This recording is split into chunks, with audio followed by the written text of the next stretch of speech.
आज आपण इडल्या बनवायच्या त्या कशा बनवणार आहेत ती पाहणार आहोत। तर इडलीसाठी लागणारं साहित्य 4 वाटी तांदूळ घेतलेत, ती स्वच्छ निवडायचं धुवायचं, आणि 1 वाटी उडदाची डाळ घ्यायची, ती पण धुवायची आणि रात्री झोपताना भिजत घालायची, आणि सकाळी उठल्यानंतर स्वच्छ धुवून घ्यायची आणि धुवून ती मिक्सरला बारीक करायची। मग त्यात थोडे पोहे टाकायचे, अर्धी वाटी पोहे टाकायचे आणि मेथी दाणे 4 टाकायचे, आणि ती मिश्रण बारीक करून ठेवायचं। सकाळी मिश्रण आपलं वाटून तयार झालेलं आहे, तरी हे असं हलवून घ्यायचं आणि त्यात चवीपुरतं मीठ टाकायचं। 1 2 4 चम्मच मीठ टाकलेलं आहे। आपलं जेवढं पीठ असेल त्या पद्धतीनं मीठ टाकून असं मिक्स करून घ्यायचं एकत्र, आणि हे आपण 8 तासासाठी असंच ठेवून द्यायचं आहे, आणि 8 तासानंतर मग आपण इडल्या करू शकतो। सकाळी आपण झाकून ठेवलेलं पीठ 8 तासानंतर आपण इडलीसाठी तयार झाले पीठ। आता इडलीच्या भांड्यात पाणी उकळायला ठेवलंय, पाणी उकळलं, त्यात लिंबू टाकले अर्ध चिरून, म्हणजे भांडं काळं होत नाही किंवा चांगली शिजते इडली। आणि इडलीच्या ह्या भांड्याला तेल लावले इडल्यात चांगलं निघायसाठी। आता हे भांडं भरून यात ठेवायचं, तेलाऐवजी बटर, बटर असलं घरात तर बटर सुद्धा लावू शकता, म्हणजे हे चटकीनं निघतं।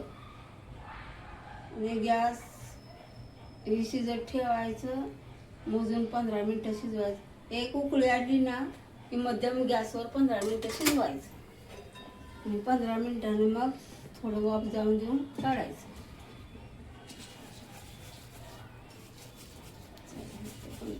बंद करा। आता आपण चटणीची तयारी करत आहे, तरी कोथिंबीर घेतली, 2 हिरव्या मिरच्या टाकल्या, ते आपल्या चवीनुसार, म्हणजे आपल्याला तिखट जेवढं आवडतं तेवढं आपण कमी जास्त करू शकता। थोडं जिरं आणि कोथिंबीर आणि ओलं खोबरं नारळाचं घेतले, आणि ते कोथिंबीर अशी टाकायची तोडून, आणि मिक्सरवर आपण चटणी करायची। आता घ्यायचं, आता आपण चटणीची तयारी करतोय। असं पातेलं गॅसवर ठेवायचं, आपण थोडं तेल ओतून घेऊया, 1 चम्मच,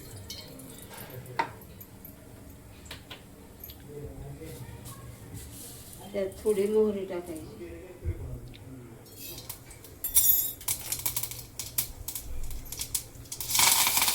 टाकायची, आणि जिरं थोडं टाकायचं।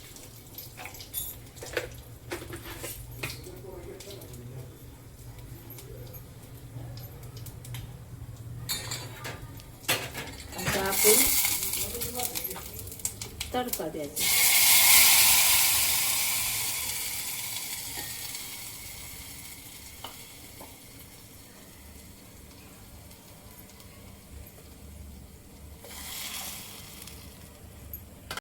आता 15 मिनिटं झालीत इडली शिजत ठेवून।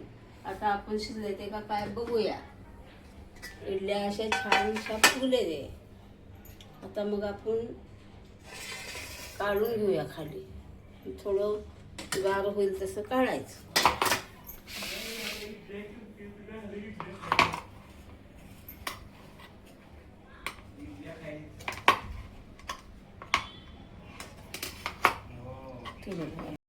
छान फुगलेले दिसते ते। आपण आता ह्या चमच्याच्या साह्यानं एक एक काढून घेऊ आणि ताटात ठेवून देऊया।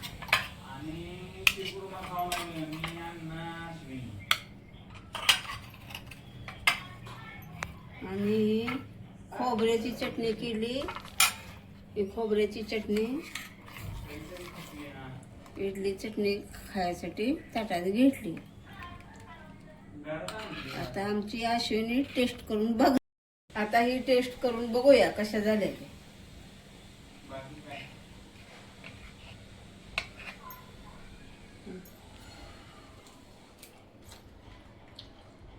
खूप सुंदर झाल्या.